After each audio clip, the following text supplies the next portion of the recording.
Bana etuliziganye njagala kubaniriza ku kitebe kya National Unity Platform olunaku olwaleero olutali lwa bulijjo nga tufunye omukisa okwogerako eri baganda baffe Honorable Ssewanyana ne Honorable Ssegirinya. Mumanyi bulungi ti baganda baffe bano babakwata ne bamala ebbanga pamvu erisuka mu mwaka mukomera naye ennaku z'omwezi nga 13 ne babata mu ngeri ffenna eyatuleka mu bibuuzo ebingi. Balooya baayogera banyonyodde busobozi kujja kwogerako gye tuli kubanga ffe wano mu NUP ne mu People Power tukiririza mu nsonga emu yokka abyo ne bamanya bingi byogeddwa nnyo era tetuyinza kuba wano ne tubibikirira. Ebibuuzo bingi era bannamawulire mwe ababadde babimbuuza bulijjo ngenda kubawa omwaganya nga baganda baffe bamaze okwogera ebibuuzo mukole ki mu bibuuze mbadde mbuuza. Njagala kwebaza Honorable Ssewanyana ne Honorable Ssegirinya okuba nti leero bavuddeyo bajje boogere eri ensi. Manyi nti eno ejja okuba entandikwa ya buli kimu. Manyi nti ne Honorable Ssewanyana tanalaba president paka kati, naye ate tubadde tetuyinza kugaana kuteekawo omwaganya gwa kuwuliziganya guno eggwanga lyonna lyegulindiridde olwa president, naye tukakasa nti eno yentandikwa ya buli kimu okulaba nti bannaffe bawulirizibwa eri ensi. Njagala okutwala omukisa guno okwaniriza Honorable Ssewanyana ne Honorable Ssegirinya bogereko eri ensi butya bwe byali mu mbuzi ekogga, butya bwe biri kati na butya bwe bibadde omwezi gwe bamaze nga bavudde mu komera. Mwebale nnyo, mwebale ddala.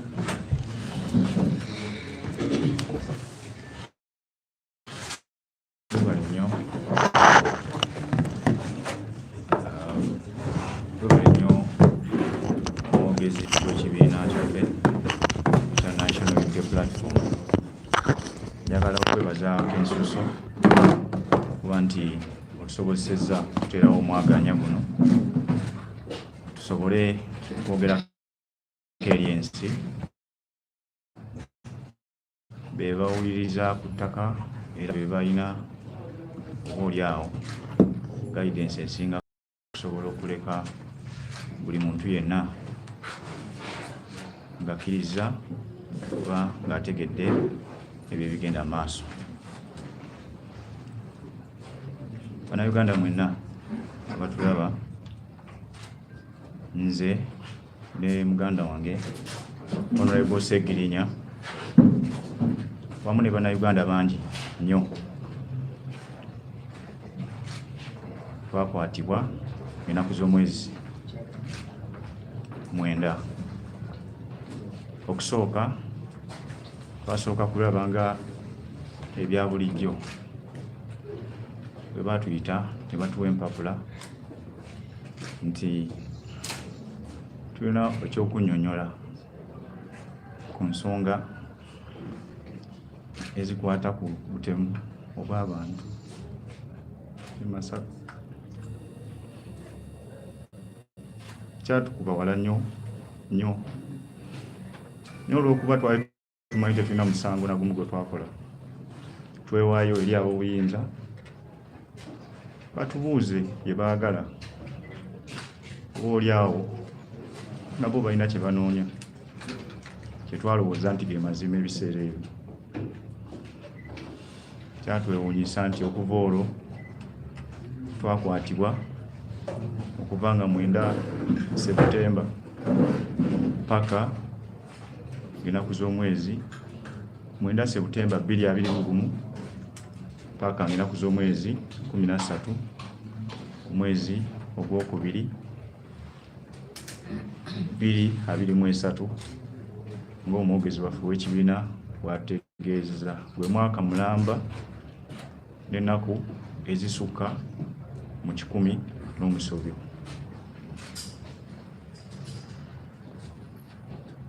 Mu butuufu obwongo waffe bwakosebwa olw'ensonga ezo ezimu ze sijja genda maaso nazo, naye manyi nti Mukama Katonda asala amazima, ensonga zino ajja zirondoola paka we zinaggwa, kuba buli Munnayuganda ali yakimanyi nti Allan Ssewanyana ne Ssegirinya tebalina musango. Naye ekyo tujja kirekera kooti yeetegereze, naye tubasaba nabo babeere b'amazima wakati mu kusalawo ku nsonga zino n'okuzinoonyereza. Njagala okwebaza Bannayuganda mwenna nga sisosodde, naddala abo abadde batukwatibwako obusaasizi n'ekisa abamanyi kye tuli. Ssewanyana ne Ssegirinya bakulidde mu ngalo zammwe Bannayuganda. Mwe mutuleze, mwe mutuweeredde, mwe mutuwadde emirimu gye tubadde tukola nga tunaba kuyingira bya bukulembeze eby'obufuzi.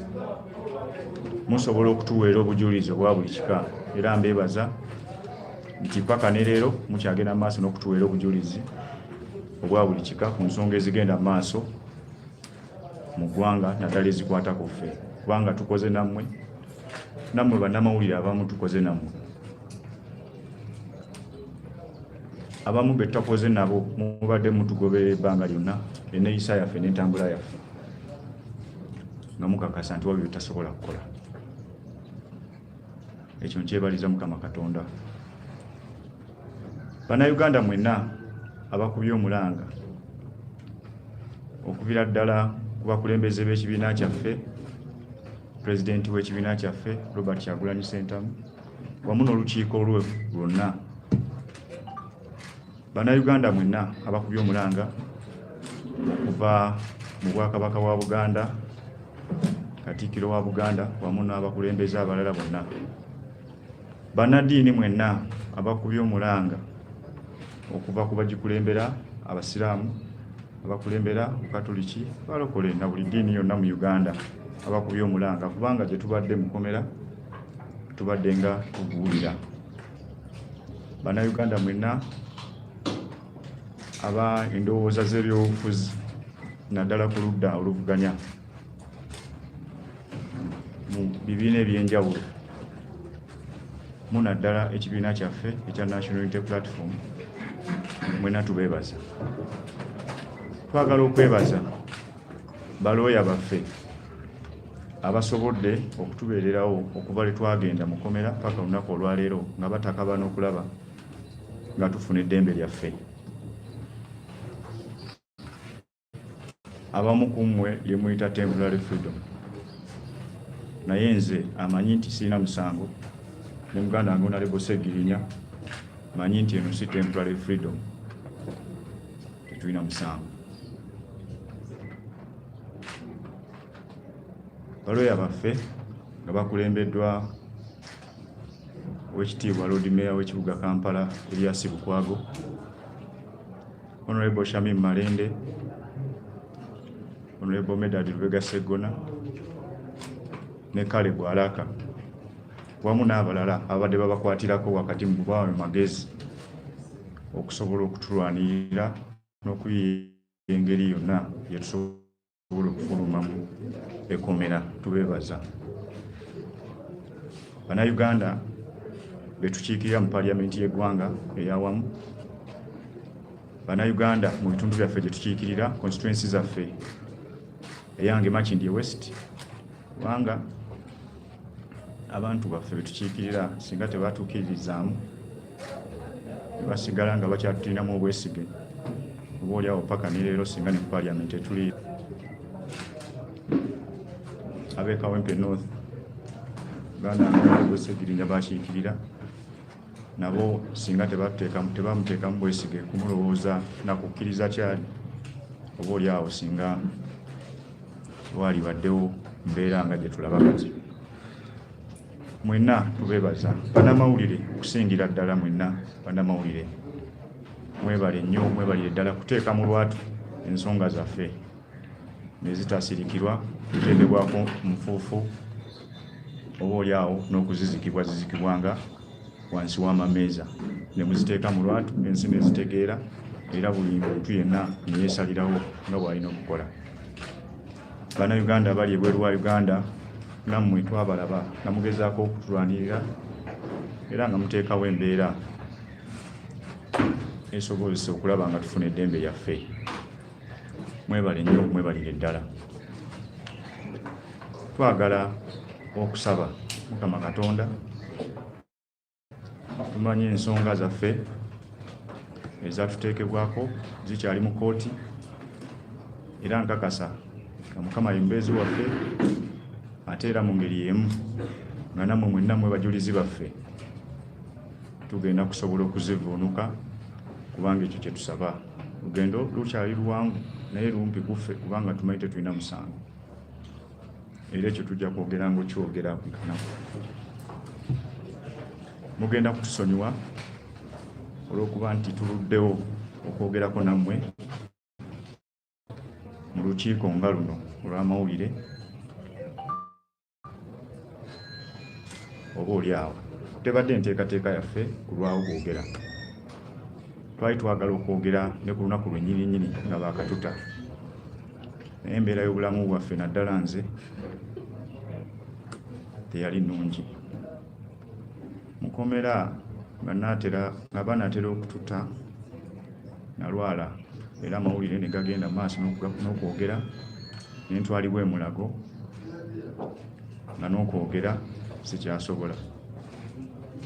Afuna akazimba mu kifuba wansi wano w'ebbeere ne katuumawo omusaayi ne kannafuya nze n'omubiri ne mmala ebbanga nga siva na wentudde nga n'abantu bange abankyalira kabe maama wange ne mukyala wange nga tebakyasobola kundaba okuggyako nga baweerebbwa omukisa okuyingira munda mukomera bajje bandabira omwo. Oluvannyuma lw'okututa nali nina okufuna obujjanjabi obunsobozesa okubaako waddewaddeko ng'olunaku olwaleero nsobole okwogerako nammwe kubanga natuuka n'ekiseera ne balikomendinga okulaba psychologist ne psychiatrist.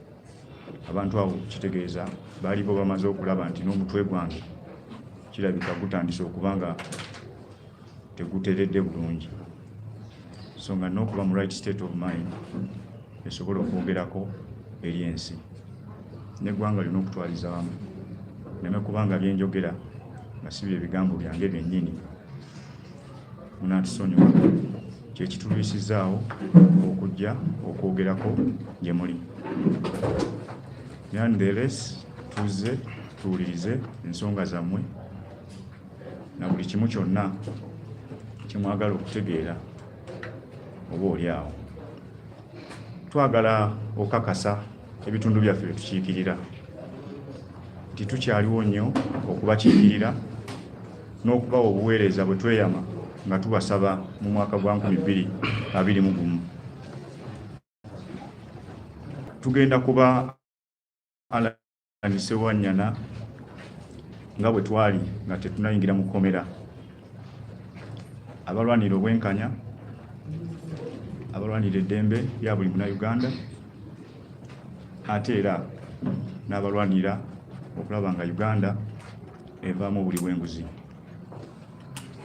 Tugenda kugezaako nnyo okulaba nga ebbanga lye tutasobodde kuweereza bitundu byaffe ery'emyaka 2 nga emyaka egyo tuweereza ebitundu byaffe mu gino 3 egisigaddeyo wakati mu bwesimbu n'okugoberera enfuga eya ssemateeka wamu n'okubaweereza ng'omubaka bwe yali badde n'okubateeseza ebiteeso byammwe mu paaliyamenti y'eggwanga Uganda. Buli yenna tulinamu obwesige era bwe watulinamu nga tetunaba kuyingira mu kkomera. Ate kati waliyogedde bwongezi tuteekamu obwesige kubanga okugezesa kwe tuyiseemu eri obulamu bwaffe, ab'eŋŋanda baffe gye bwe bayiseemu, emikwano gyaffe bonna kugesebwa ku bayiseemu, tukutwala ng'ekikulu ennyo era tetutasobola oba oli awo kwerabira.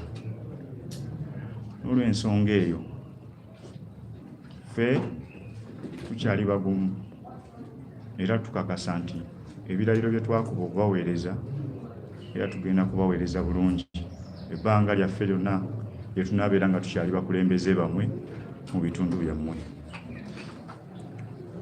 Tubadde eyo nga tujjanjabibwa malwaliro gye mbadde mbuuza ddwaliro ki? Mbadde mu ddwaliro ly'Ensambya nga naye niko obukwakkulizo bungi nnyo okuva eri ab'eŋŋanda bye bagamba nti naatera ogwa eddalu nga balowooza nti neetaaga okufuna akaseera akawummula nga bwe nfuna obujjanjabi mpola mpola, kubanga ebbugumu mu bantu baffe abatwagala ennyo lyali lingi nnyo nga kiyinza obuteebereka. So ne tugoberera ebiragiro ebyo, y'ensonga lwaki bwe nafunye olungubanguba nsobodde okutuuka wano era njogereko eri mmwe bannayuganda abateekamu obwesige. Singa si bwe kibadde era naalisigadde nga soogedde nammwe ku nsonga zino paka naye olw'okuba tewali kye tukweka, kyali kya lwatu nti twasibwa, ekyo tewali ayinza kibuuzaako kibuuzo. Kyali kya lwatu nti twateebwa, tewali ayinza kibuuzaako kibuuzo. Wabula wabaddewo ebibuuzo bingi ebizze nga naffe tetumanyi kwe biva. Nze ne muganda wange Honorable Ssegirinya kubanga nga tetunajja wano twayogerangamu naye kati kino ono akijje ku ki kyayogera ti oluvannyuma lw'omwaka mulamba n'ekitundu nnyini bwe tuli mu bukulembeze olw'okuba yagaliza tukimanyi bulungi nti ebifuna ebyobukiise mu paaliyamenti y'eggwanga biriko abantu bangi nnyo ababwagala. Honorable Ssegirinya alina abamuvuganya abantu bye bamanyi nange ala ne Ssewanyana abantu 12 be bamuvuganya ku bubaka wa paalamenti nga nzija mu paaliyamenti nga sinabala 11 bwe twali mu kamyufu k'ekibiina kya NUP. So oluusi ebimu ebyogerwa nkakasa nti waliwo abo abalowooza nti okusibwa kwa Ngala ne Ssewanyana sacrifice ebadde nnene nnyo eri bannamakindye ne bannakampala ne bannayuganda nti oba oli awo emyaka 2 gye batasobodde kundaba mu bukiise bayinza okugamba nti tumwongereyo ekisanja ekirala okuva 2026 ewatali kuvuganyizibwa. Kati n'alwana afuba okulaba nti bwakiri obulumi bwe nfunye mu kkomera ate bufungi ate nga bwe nvudde mu kkomera ataddewo ebigambo oba bataddewo propaganda atategeerekeka. Twawulira ti okututa waliwo okuteesa. Ekyo nawulira kipya mu matu gange ne ŋŋamba nti kuteesa kwa kika kyokwo nga nteesa ku ki kubanga nze sirina musango. Ekyokubiri ssemateeka akirambula bulungi nnyo nti omuntu yenna alina eddembe okuweebwa akakalu ak'okweyimirirwa. Ekyokusatu okuviira ddala nga twakakwatibwa balooya baffe bateekayo okusaba mu kkooti okutweyimirira era mu wiikisi 2 okusaba kwaffe kwali kuddibwamu. Mujjukira ne batukwata ku geeti y'ekkomera ne batuzza mu kkomera ne tusaba okweyimirira emirundi n'emirundi. Naye omulundi ogusembyeyo Mukama Katonda n'ayamba ne tusobola okufuna omukisa oba oli awo okweyimirirwa kwaffe ne kukulizibwa mu mateeka. Omuntu yaliyogedde byonna byayogera singa saatuula mu maaso ga mulamuzi, singa saakwata bukadde bwange 20 singa passport yange Alan Ssewanyana njina mu nsawo yange singa mu mbeera zonna saatebwa nga amateeka bwe galagira awali badde waddembe ng'okedde ku makya kunsanga ku street ntambula e Kampala okwogera nti waliwo kino ne kino mu mbeera bweti ne bweti. Naye abo be bantu baffe be tutambuliramu era ffe nga abakulembeze tukimanyi bulungi nti abo babeeramu naddala mu bukulembeze. Kyova olaba tusigala nga tuyimiridde nga tutambula naye nga kiruma era kitulumira ddala nti paka ne leero tukyawere nemba n'emisango kikyali mu kooti naye omuntu n'ayogera buli kimu kyayagala n'ebyo ebifo obukulembeze ye environment mwe tutambulira. Tewaali kuteesa na muntu yenna ku nsonga yonna ey'okututa. Ddembe yange siriteesaako kubanga lyange ate ne musemateeka. So eyo diversion yateekebwateekebwawo abantu ab'enjawulo oba oliawo abataasanyuka lwaki twali tuva mu kkomera n'ebigendererwa byabwe eby'enjawulo bya bufuzi byanfuna n'ebirala ebiringa obwo. Nebaza bannayuganda olw'okumpuliriza n'okusingira ddala okunwanirira nensobola okufuna eddembe lyange. Mwebale nnyo, mwebale ddala ndowooza tutyakati kuwuliriza nalevu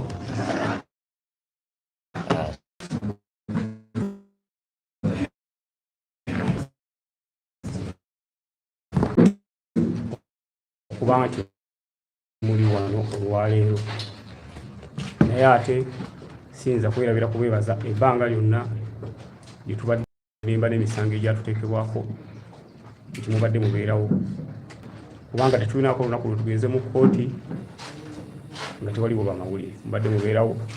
Nolwekyo ekyo kye mubadde mukola baganda bange abamawulire abali wano tukibeebaza. Mwebale nnyo, mwebalire ddala. Sitole yange neya Honorable Alan Ssewanyana tezaawukana kubanga twakwatibwa ku misango gyonna nga mipaati. Naye ate kyenjagala okubategeeza nti olwaleero embeera gye tubadde tuyitamu n'embeera gye tuyiseemu nga tuli mu kkomera ekaabya amaziga. Naffe bwe twaleseeyo nze nakati buli bwe neebaka bwe nti ndaba nga akyali mu kkomera kubanga ebikusanga mulala ebadde bikusisimula nga bikulumye n'ogira bw'oti n'ogaa nti bannaye kiki kino naye nakati gundi eyo ekyandi ne waba tewali kinnumye neekanga nsisimuse. So psychologically tuli tortured era y'ensonga lwaki bwe twava mu kkomera twateekebwayo ebibuuzo bingi nnyo ti ate abasajja nga tebannayogerako eri ggwanga tebannakola ki embeera gye tubadde tuyisibwamu mu kkomera nga bwe mukimanyi ekkomera abaali bali baddemu ekkomera terimanyirika. Waliwo n'abadde baduula nga batuleese nti asajja ate nga bagezze muganda wange tukutwaleyo tuleete nze buli nnaku nja kuba nkuleetera emmere kuleetera caayi n'enkya n'enkyandeeto ne luli ndeete obeereyo nga bw'obuliireeyo mu kkomera naye ng'otunula bw'oti n'ogaayi baduula amazima ga Katonda n'owulira nga amaziga gakuyi nga bagezze mu nnaku ya muno nga mwoyogerera ekyo amazima ga Katonda mu ggulu. Twajja ne tukwatibwa nze bwe nali na saaliwo by then nali Amsterdam ne lwakuba abampayiriza ate tebamanya nti saaliwo n'abawayiriza Alani ate nabo tebamanya nti taliiwo ate Alani nga nze sitankubidde nange simukubidde kubanga Alani bagenda tukwatanga bw'abadde ebweru nga tebannatukwatanga era nayo mikwano gye ate nga nange mikwano gyange naye question mark we yajira lwaki banga sene alani kunkuza nti lwaki bagera kino nayogera kiri kanti tuli wolwo ensi eriraba amazima bwe mbadde mukomera buli kimwe ekyange kyonna kye ndali ntandise kyafa tewali MP mu Uganda yali yakola manifesto nga ya myaka 5 maliriza mu myezi 2 nze yasooka nkidamu tewali MP mu ggwanga Uganda eyakola manifesto nga ya myaka 5 mu myezi 2 nabanga amaliriza nze yakikola naye nga ne bannanga abalala bonna betuli nabo bali basobola okukikola ekintu ekyo naye buli omu bwe yayingira yalina omutemu abo mwatambulira kimunayenze nyingidde mbadde mbupangisa njagala ka apartment nze Ssegirinya nayingira ndi mupangisa nene ngamba nyina kusooka kujjukira abantu bali abannonda abansindika bapangisa bannange era be nasookerako nemba nenkola bye bayina okukola nentekawo Segibox nentekawo ambulance nentekawo buli kimu nenkola ekiyamba omuntu wa wansi kubanga mu bonali noonya akalulu ebintu ebyo nabyogera ate ne mukama waffe president waffe Robert Kyagulanyi Ssentamu yatugamba tubeere n'enjawulo okwawukanako n'ababaka betusanze mu parliament y'eggwanga Uganda era nze kye nakola ningamba nti Ssegirinya nyina okubeera ewenjawulo esente z'emmotoka ze mumpeera nabawulira bunye sijja zijigula era emmotoka nesijigula nezikwata nenziza abantu nenkolako eddwaliro nengulako ambulance nenkolako ne Segibox omusaala ogumpeebwa by then nagenda okulondebwa kuba mupinga ndi kansala nga sente zenfuna ntono nnyo ate okusinga zirali nfuna kuba member wa parliament nengamba nti ezo sente nazo ngenda zizza abantu nze okwerwanako okulaba nga nange neetereza nakikola mu kisanja ekijja ne kansooka ensanyuse abantu baffe babeere happy abawansi abannonda abasimba mu musana ne bampa akalulu era ekintu ekyo baganda bange bagenda okunkwata nga nkikoze kyova olaba mu myezi 2 nze manifesto yange nali njiggadde nga ndinza ate kisanja kirala kumba omulabe amannyo ateze era waliwo ne bekyaluma mu bantu baffe ate ne mu besayidi era endala nga baga nti Ssegirinya atulabisa fe abamu twajja nga twajagala kayumba abamu njagala kino jakala kino abantu ne bafunamu omutima ogutali muki mulungi kati ebintu bino bigenda okutugwako ne Alan nentandika okwebuuza ebibuuzo lwaki nze kubanze ne bwembeera ku TV neraba omukyala nga akaaba eddwaliro kuyamba abantu butafa ate yateekawo eddwaliro kuyamba abantu obutafa ate abatta atya nengamba mu constituency yange eri Kampala ne constituency yalani eri Kampala lwaki ebintu bino ate ebyagwe Masaka ate bakwata nze n'alani abe Kampala ate abava mu constituency ezo bonga teri abanyezeeko so ebibuuzo ebyo bimwandibadde nga mwebuuza okusinga okugamba gundi ate lwaki yafulumya atya gundi yakoze atya kubanga enfuluma yaffe nga wona lebala ni bwakugambye yali mateeka ate teyateesebwako kino nkiddamu teri yatuteeseza ate naffe tetumanyi ensonga yatukwasa n'okutuusa kati tetumanyi ani yatukwata katoneza kuŋŋamba nali nteesa nga nteesa naani so tewaliwo okuteesa wabula ekyatuteesa kanki bagamba olwaliro batemukimanyi ekyatuteesa kyaliwo ekiti ekyatuteesa ye pressure bannamawulire gye mwateekawo ekyatuteesa ye pressure bafutu soja gye baateekawo ekyatuteesa ye international community okuteeka pressure ku ggwanga Uganda nti lwaki mukwatira abantu obwerere ate nga tukyalwana na biffe twafulumye ne bannaffe abalala abakwatibwa atira tukyalwana na biffe twafulumye ne bannaffe abalala abakwatibwa bateebwe kubanga nabo tebayina musango abali mu court martial n'abali mu court sendala bo tebayina musango abali mu court martial n'abali mu court sendala nabo tusaba bateebwe nga ffe twateebwa nabo bateebwe kuba tebayina musango ekyatuteesa ekirala yembeera constituency zaffe abalonzi baffe abateeka mu parliament gye baateekawo ne bagamba ababaka baffe lwaki mwabakwatira obwereere ekirala kyatuteesa nga tewali bujulizi butuluma kitegeeza yatukwata yatuwaayiriza ye yafumba bufumbi kintu kye n'akiteekawo awo ate nga tekiriiko bujulizi kubanga mubadde mu kooti nga mujja ne be bagamba nti be batulumiriza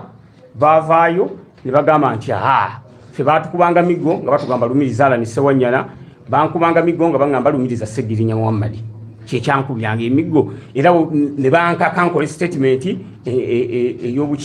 ey'obulimba kitegeeza n'abaana abo okuvayo ne bakonfesinga nti bannaffe naffe awo tetuwa mmaja ate nga bwe kiri olaba nze n'alani otugatta obugasi nga tutudde ku mmeeza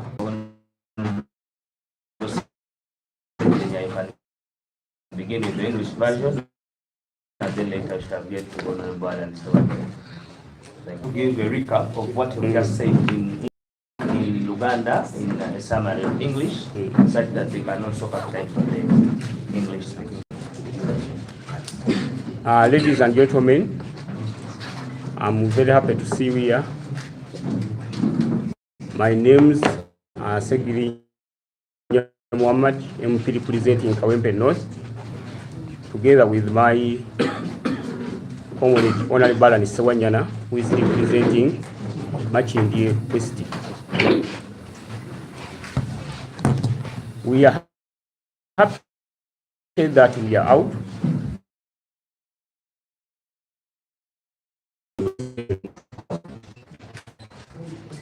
It was law that worked upon us so that we get out. Pressure of the foot soldiers, the journalists, our party leaders, they made a fundamental role towards our release. That's why we are out. So I'm here to tell you that there was no negotiation. That has been your big question, you the journalists, because I've been admitted at Rubago Hospital and following social media platforms, but the big question was that. So we take our big thank our party leadership that they made a fundamental role towards our release. Thank you so much.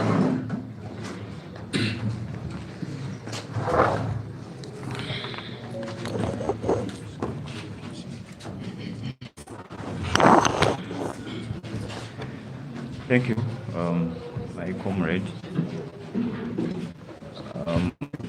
Today, I'm here to, first of all, unleash ourselves to the public.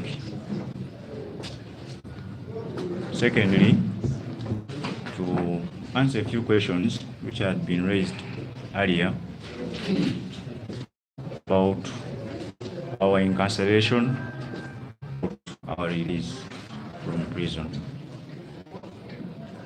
Some questions wouldn't have appeared had we not been in a competitive environment politically, because there is no way someone can be released from prison over issues you well know that these were framed matters, and then you ask how, why.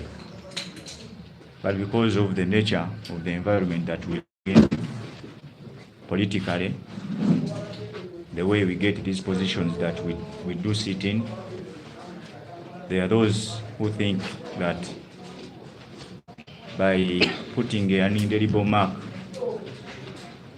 on Honorable Ssewanyana and Honorable Ssegirinya's name after 2 years of imprisonment, after 2 years of pain to him and his family and his colleagues, after 2 years of a fight between the opposition and the government over their release, and after 2 years of a fight by our lawyers and the state to see us walk free, would be a very good thing to those ones. Ladies and gentlemen, who thought otherwise? We were arrested on the 9th of September 2021 over matters we don't know about.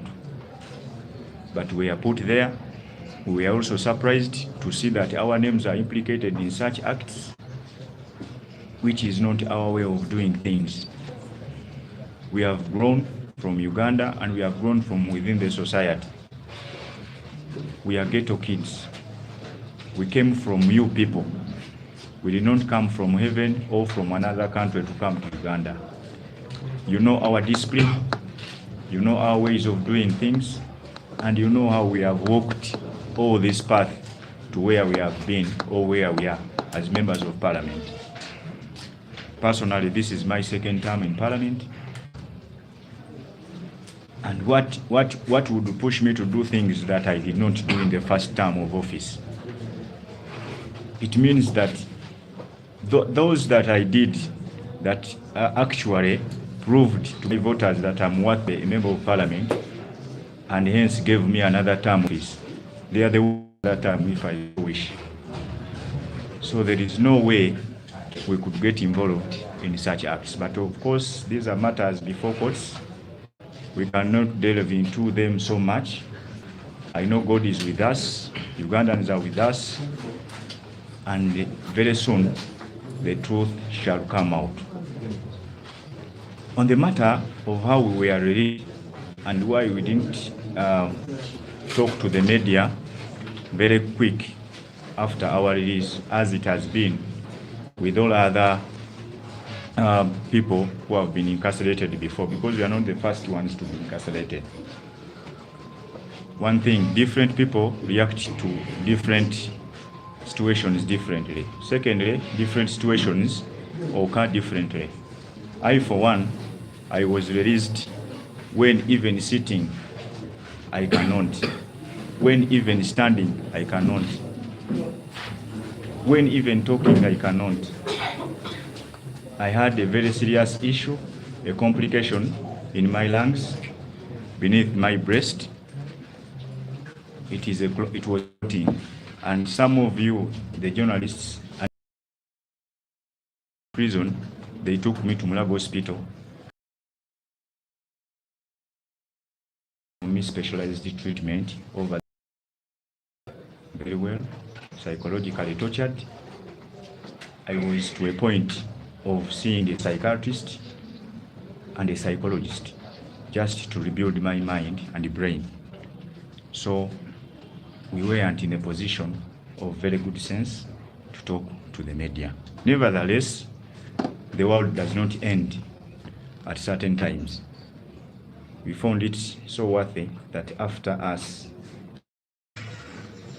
getting some energy, we could come and talk to you. And here we are. There are some people who said that we cannot come to our party headquarters. But today we are here.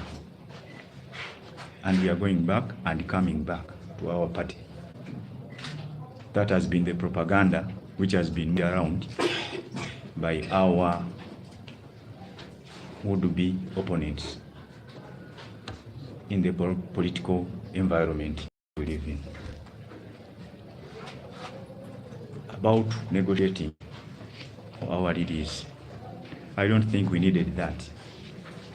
We have paid lawyers to work upon our release, and they have fought so much. We thank them. Our lawyers have been aided by the Lord Mayor of this city, a person whose character, a person whose way of doing things, I know, is a proven man. He cannot go through corners to do something, however much it would benefit him. He has been heading our legal team, and is the one who was in charge of our bail application. And he knows how we got that bail application. By the way, it was general knowledge. It was before a court of law, before a judge, and all what happened in court, you were there, very present. The terms and conditions that were stated, we gave out money, we gave money for our bail. Our passports are still held in the judiciary. We were put under some conditions which you had, that you do not talk about the case. So there is no way such a thing could happen. I get worried that instead of celebrating our release and my release, someone builds a story just to tarnish our names, because after 2 years of incarceration in our generation, there is no politician who has suffered for 2 years in jail over political matters, who is being a member of parliament in this country. So it is history. So celebrating that history has been a bitter pill for some politicians in Uganda, and thus hence building a propaganda that there is something fishy about our release. Fellow Ugandans, do not fall for that. We have been there for you, we have suffered, and our backs are not yet broken. We are here sitting at our party headquarters. We list some people building propaganda earlier that we cannot sit here, but we are here today. In Uganda, we say that omulimba agwana mukiriza naye amazima gali kufuula ow'eddembe. Today we are here, and that one who said that they cannot go there, we are here. I read a story today in the Observer that why are they so quiet? But we are talking the very day you are putting up a story. So it means whoever gave that story to the Observer,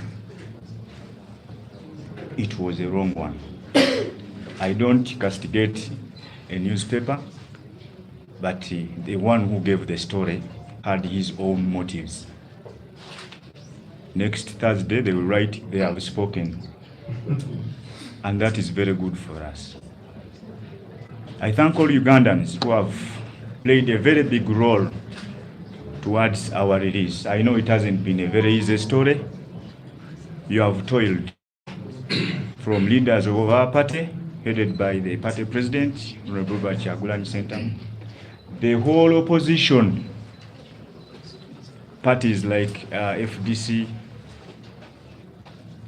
and other parties, all of them, they have worked hand in hand to see that they talk about our release, because it is our right under the Constitution of Uganda. Religious leaders, all of you, we thank you. You have put to notice that we have to be released. The Katikkiro of Uganda, he has always come out to talk for our release. And all other cultural leaders that have seen it worthy for us to be released, because we have no case. We maintain that we are innocent. All Ugandans that have played a very big role towards our release, we thank you. You are our heroes. We thank you, the journalists. We thank you so much, the media. We thank you all, even the proprietors of those media stations, for allowing such message for our freedom to go through your media houses. Our heroes. That's why we are out. For anyone who is asking how were they released, why our party spokesperson for giving us this opportunity today, sir, to talk to the media and the Ugandans at large. We still pray, and we ask you to continue praying for us, because we are still battling with the same issues in courts of law. But I know that we will win with God authority. We are going to continue working for our constituencies. The very is the same energy we're going to maintain. Continue to fight against corruption. We shall fight for all those who have been incarcerated over political reasons. We shall continue to advocate for their release, because you've also advocated for our release. we shall continue to talk in Parliament about issues that do create freedom in our country, the rule of law in Uganda. Advocate as we have been before. I thank you all. We are waiting for your questions. Thank you.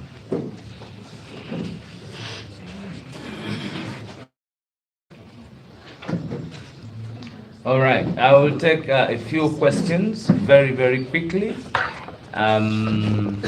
Those that are going to ask in Luganda, you'll ask in Luganda. Those that are going to ask in English, you'll ask in English.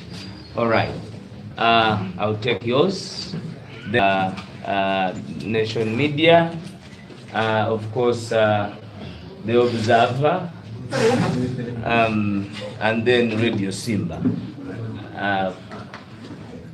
I said you go first, please. That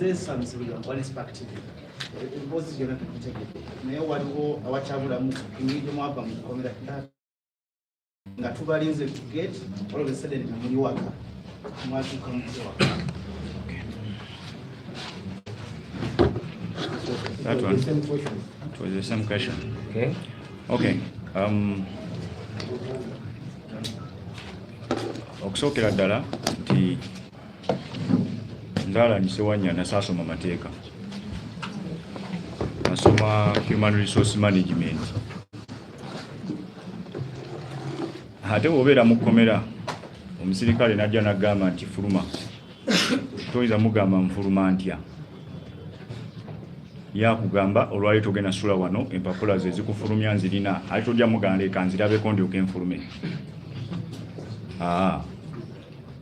Abali bagenzeko mukomera bakimanyi. Bw'obeera mu kkomera oli najja n'agamba ofuluma ku geeti yino nzigale kuba be balina omulimu ogw'okugalira munda kati ate bagamba gwe fuluma. Omubuuza nti njagala kumanya empapula zange ezinfulumya ziriwa n'agamba nzirina. Ekyokubiri nga twabadde mu kooti ne tuwulira bulungi oluzungu lw'omukulu omulamuzi ng'agamba mwe mbatadde kakati mba nsigalira ki mu kkomera okuggyako nga mbadde ndinyumirwa kuba nze ekkomera lyabadde lintama kati nga bw'ŋŋamba fuluma ate nsigala ntya. So ndowooza ekibuuzo ky'okufuluma ekkomera twafuluma tutya? Okufuluma ekkomera twafuluma tutya? Ekyo nja kugezaako okukigamba bwe ntyo nti nze bajja ne baŋŋamba nti ofuluma aye twali balwadde nze gwolaba okunfulumya ekkomera bansitula busituzi ne baleeta ambulensi nti okuntwala mukyali waffe kwali kusaba kwa mama. Prison eyo bwe mba muyingidde mu kkomera waliwo gwe bayita next of kin gwe muligestalinga mu kitabo ky'ekkomera nga mwakayingira n'owa ne contacts zo nti bw'oba ofiiridde mu kkomera gwe bakubira essimu kikima omulambo gwo gutadde wano. N'olw'ensonga eyo nali mulwadde era yali akyali Masaka ne bamukubira essimu ne bamubuuza nti omwana wo tumutadde naye tumutwala wa. Ye kennyini n'asalawo nti ŋŋende mukyala ewaabwe e Masuuliita era n'abalagirira. Nali ndi awo nga ntuuse e Masuuliita bassebo ne bannyabo. Ekyo kye nnyinza obbagamba kuba kye mmanyi. Please. Let's go. Honorable Ssegirinya. Muganda waffe weebale nnyo ekibuuzo ekyo. Ffe twakwatibwa enkwatibwa nga yakiyaayi.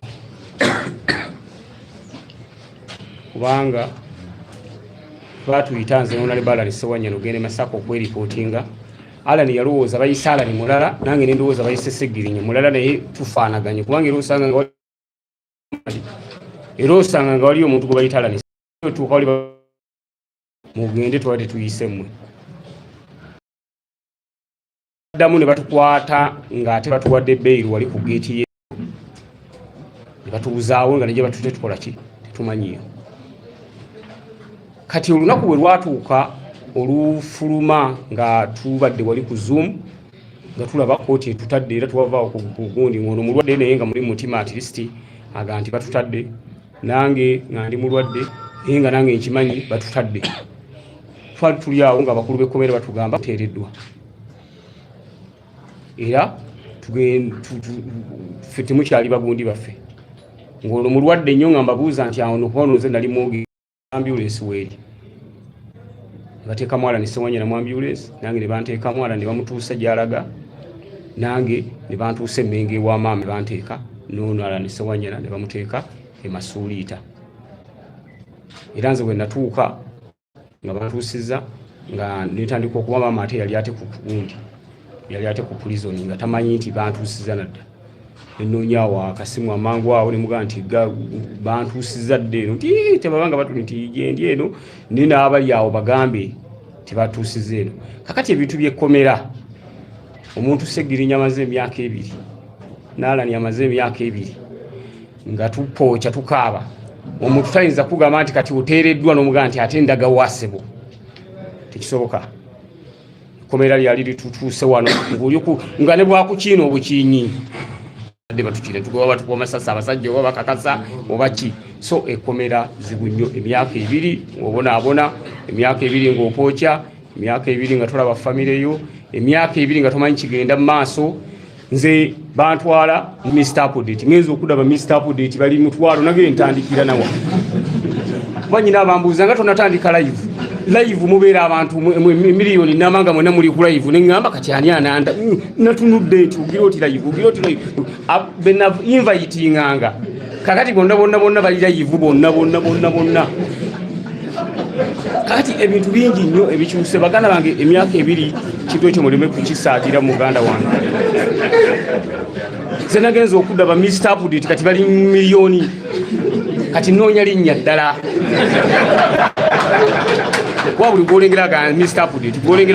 Update so ebintu yonna toyinza kutandika kuga nti waki wafuluma nga bakugambye nti ategenda olya ngegenda nga tomuga lwaki mweze senagenza okudda ndabe gundi ebintu nanga bikyuse kati ninga omuntu yakava mu kyalo ngoze Kampala nabe byettawo ninga nti nettawo tuli Kampala tuliwa nabe nanga bipya nolwekyo kyejagala okubategeeza ki nti oyakiyayi nali sina weganira kubanga ekkomera simanyi na lwaki nalirimu simanyi na lwaki naliyingira simanyi na lwaki yampayiriza ate simanyi nani yampayiriza okubeera mu kkomera eryo lyembaddemu olwaleero.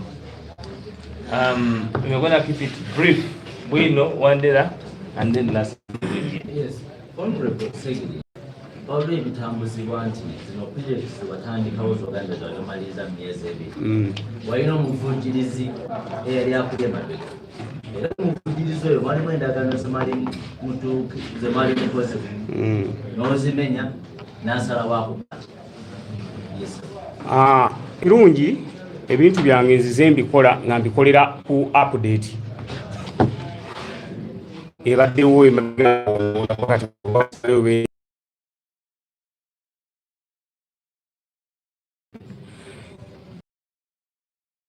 bwe namala okulayira bannamawulire bambuuza Ssegirinya ennaku z'ekikumi ogenda kukola ki ne mbaga nti ennaku zange 10 nze manifesito yange nja kuba njiggadde lwaki bwe namala okulayira bakwata miliyoni 2 ez'emmotoka ne bazimpa emiliyoni 2 Ssegirinya bayitafuna na miliyoni 10 ku akawunti tekugwako 2 naye nga jjukira bwe nabeera mu campaign abalonzi bange nyina bye nabagambanga nti ssente z'emmotoka zammwe kati abantu ne baganoonya kalulu biki opponents bange nga bakikozesa okukinkubisa nti abalimba oyo abadde mu aku akyalina mu bupangisa miliyoni 2 asobola ziteeka mbalonzi nga bazimuwadde nemba pruvinga nenkikola ne bampa miliyoni 2 nengulako emmotoka ya miliyoni 10 nenjiwa abalonzi nempangisa akawe wali eddwaliro wa miliyoni 10 nengenda nengula ebintu ebitandikirwako biki ebisookerwako mu ddwaliro ebitandikibwako omuntu byasookerako nembiteeka mu ddwaliro nengenda nensuubula eddagala balisuubula eri kugundi ku amaduuka g'abayindi awo nga ku mini price awo Wilson nensuubula eddagala nenditeeka mu ddwaliro umanyi balumu enziku balumwabiki eddagala eryo erisookerwako nendigula kubanga enziku bwe bakwata etya bagenda ku ttooyi bonna nga bangi kati enziku ne bakwatira okwo ku ttooyi kati eddagala eryo ery'enziku nendigula erya malaria nendigula erya tibbi nendigula nenditeeka mu ddwaliro nentandikawo eddwaliro nelitandika okukola nga nfunye n'abasawo. Ebyo ebintu bye nakola mu kusooka kino kankibaddemu. Teri mubaka wa paliamenti eyayingira paliamenti ng'ayagala okukolera abantu yali tasobola kubikola. Ebyo nga bwe nabikola emiliyoni 2 ezo nga bwe zibatembedde nentandikawo Ssegirinya nsanga omukyala asiika chips ne mugawo okozesa capital amitwalo emeka nti 10 nkongeddeko 5 yongerako nenyina nga ngaba Ssegirinya tiyongeramu mu capital era abantu nemba wa capital. Ndegera nga nkola ebintu bwe bityo noonya ab'omubutale nabo ne mbayamba. Mba ndi awo ng'ebiri byakagwako 3 ne gagwako ab'omusaala nenga nti kitegeeza abantu nkyalina okubayamba neneyongera mu constituency n'okuyamba. Kumbe nkuliyetinga balabe kisamanya omuganda wange kyoli mukumbuuza ekibuuzo kyekyankuliyetingisa n'abalaba abamu ne batandika okumala nati musajja nga atwala speedi. Kwanza nasanga nga abantu nga bamu baffe nga banga mutwala speedi n'abamu nga beenaalemu nga banga otutta muganda waffe ne mbagana nedda soke tukolera abantu then ogunaddako tulye tosooka kulaga mululu twalaga mululu twagala okwawukanako ennyo n'abantu bali n'olwekyo teri muntu yampa yadde 10. Ekirala njagala okubuuza gwe nga munnamawulire oyo gwe bagambye yampa bameka be yakawanga abasiba gwe mpaayo omuntu yawagundi naye n'amusiba nti gundi yamuwa naye bwe yagaana okukola byayagala n'amusiba. Kitegeeza oyadde propaganda muganda wange. Nze nakwata musaala gwange nenkwata ne sente emiliyoni 2 gye bampa kubanga pulezidenti waffe yatugamba twagala mubeere banjawulo nnyo okwawukanako n'abaka be musanzeeyo. Kigambo ekyo kyanyingira nnyo mu mutwe era nenkikola. Yensonga lwaki mu myezi 2 manifesto yange nali ngimaze naye tewali muntu yenna yali ampadde yadde 10. Thank you very much. Alina kyayongeza. Ndowooza ebibuuzo tujja kumaliza n'ekibuuzo kimu kyokkaako. Okay, but very quick, let us take Bate and Bwejire in a minute. My brother. Thank you. The president on several occasions said that judges shouldn't give bail. Actually, asked for bail many times. They release you 1 month and a half, you are nowhere to be seen. You disappear from prison. All these ones create suspicion. What kind of arrangement did these people agree on? So if you say that your enemies are the one who are upset, are you not appreciating these circumstances that make you're really suspicious? Okay, thank you. On the 13th of February, we were released from prison. But on the next day, in the newspaper of the Monitor publications, they wrote a story how we walked to freedom. Well knowing that yesterday we had caught them and we were released from prison. Fortunately enough, after writing that story, which had all that you are saying, the next 2 days they wrote an apology to whoever they mentioned that had negotiated for us, which means that what they wrote was a misconceived situation. So I cannot go into that. They already apologized. But regarding our behavior, I have earlier explained to the media that I was released in an ambulance. I was very sick. They needed a psychologist, a psychiatrist. For everyone who knows that if a doctor recommends a psychologist or psychologist, you know that that person is almost going berserk. So on recommendation of the doctors, I had to keep quiet, rest a bit, go under medication, because they were the ones treating for my life to be saved. I was sick. So after coming back to my legs again, after getting some strength, that's why we are here today. I can sit for an hour to explain all that. But before, previously, I couldn't even sit for 2 minutes or even 5 minutes. Would you wish a situation where a member of parliament can come and address the media in an ambulance?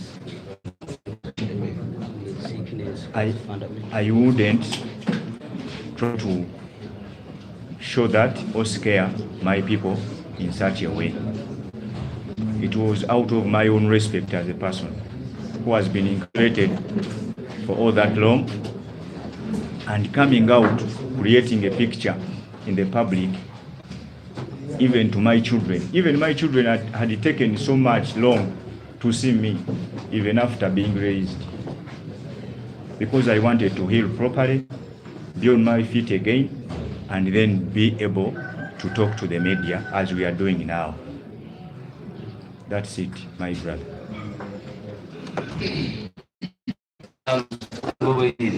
Two, on the question of the president saying no bail, what? That is his idea. Fortunately enough, Ugandans disagreed with him, and it is a constitutional right. It is still in our constitution.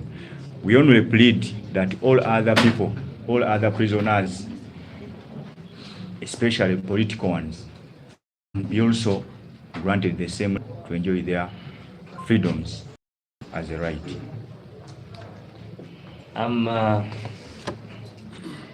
I will avail them for your question, Honorable Wajiri. Okay. Ababaka mbakulisaayo kulikeje kibuuzo ekyange kigenda kubeera kule. Bwemubeeredde mu kkomera twalabanga ebigambo bingi Honorable Ssegirinya ne bakutwalirako mu ddwaliro Mulago nga bakutaddeko amagye agakukuuma wamu n'empingu baali bakusibidde mu ddwaliro. Wavangayo ng'olaga ekifaananyi nti banga okugera ekigambo bwe kiti ne bwe kiti kisobole okufuna okukomera.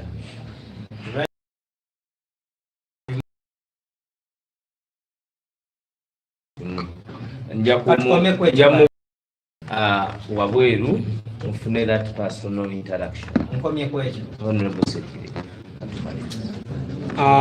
Bwe nali mu kkomera ate muganda wange Bwejiri Samulabo ajja kunkyalirako nga ndi mu ddwaliro e Mulago. Kati neebuuza ekintu ekyo ani yakigamba. Kuba nze tojjangako n'oŋŋamba nti wayi kiki ekigenda mu maaso. Nali unconscious nga ndi mu ddwaliro. Pulezidenti bwe yajjayo okundaba era embeera gye nalimu nga si nnungi n'andabako n'agenda. Ankaka oyo simanyi okwogera kiyaani kuge bankwatira bwereere. Naye olutuusa kati yadde nafuluma simanyi lwaki bankwata. Simanyi motivu yo ye yankwata yali ki. Kati yali aŋŋamba okwogera kyali ki ye era ani oyo. Muganda wange va ku propaganda ekyo si kituufu. Ekituufu kiri nti pressure yateereddwawo ne balooya baffe n'abantu bonna abakoze kye bakoze nga bwe tubagambye. Y'ensonga lwaki tuli bweru. Tewaliwo omuntu yenna ngamba nti yogera bwoti, tewaliwo ki. Wabula nali mu ddwaliro nga nnwana nti Katonda ansaasire nzisuuke nkomewo ebweru nziremu mpeereza abantu bange. Era nga kyembadde nsaba ne muganda ngala ninga tusaba omukisa Katonda twongereyo omukisa. Ffe twatuusere mu mbeera egamba nti oba Katonda taliyo nga tuli mu kkomera eyo. Twati Katonda ono singa gyali batukwatira kiri lwaki amazima galwawo okuvaayo okutuusa olwaleero. Omuntu natuuka n'okugamba nti nedda tebalina kufuluma naye nga akyogera takyogera mutuufu. N'olwekyo kyenjagala okutegeeza tewaaliwo nteekateeka eyo gyoyogeddeko. Ate singa wajja n'oŋŋamba nti Ssegirinya bwe nakkubaako amabooti waŋŋamba waliwo akukaka naye saakulabako muganda wange. Mpozi nga neerabidde bwerabize engeri gye ndaliko ndi conscious naye oba wajja osobola okuŋŋamba nti najja naye saakulabako. N'olwekyo ekyo kibadde kikyo era kitwale ng'ekikyo. Ekyokulala nti weetuli tuli balamu. Waliwo abagamba tebagenda kujja ku kitebe. Okusooka bagamba tebajja kukyalira pulezidenti. Onale bwe yagenze nange nja kola ki? Njagenda mponye. Waliwo abagamba tebajja kujja ku kitebe. Kati tuli wano ku kitebe. So yayogedde ebigambo ebyo era yabadde ayogera ebyo byonna. Kubanga bagamba nti obukwakulizo bwabateereddwako tebalina genda wa pulezidenti. Ne situkanze kubona yali ani conscious nga tali bulungi n'ŋŋendayo.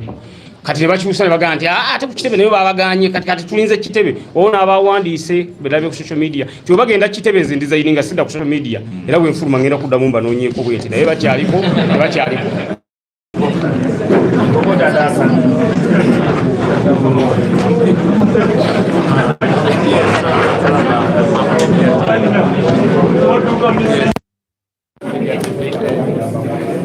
amanya kabwejjumbira so oba saidi eno ngenda kubaako ne ababaka bano kati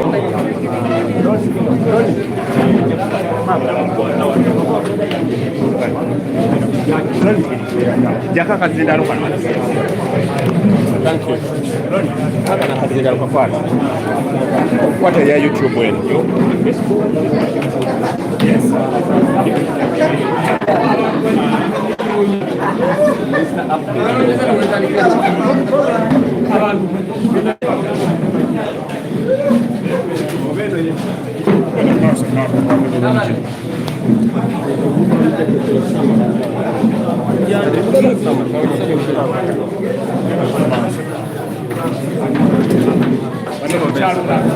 Italiano mwana wangu kansala Masaka kazi wa kazi wa mwana wangu sai baada ya imba itinga wanaimba itinga leo haina kuimba itinga ndio mkati yafuka mistapu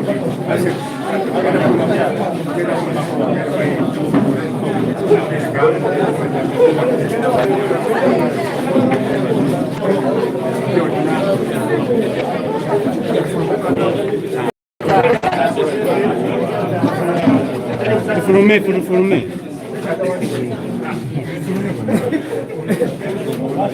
Ssegirinya tofaayo. Tugende wali bali wabweru. Ssegirinya tofaayo.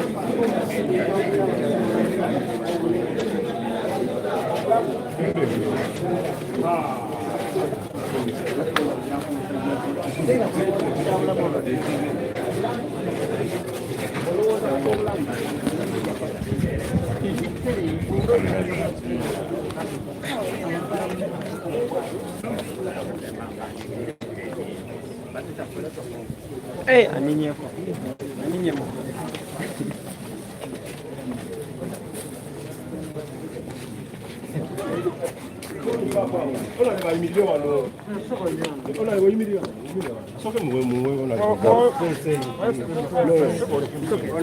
Nga bwe kali akalombolombo kewaffe waneeno eno sebo mbadde njagala ogikubwe nate abantu bategeeze nti olutabaala ate okomyewo mu paati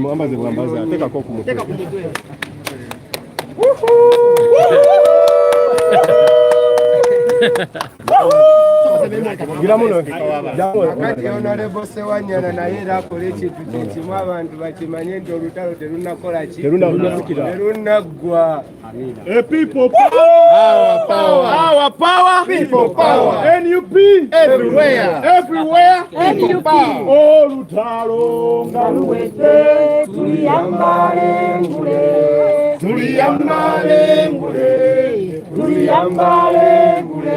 olutalo ngaluwete tuliyambale ngule tulivimba mu Uganda empya. Mwebali nnyo banaye.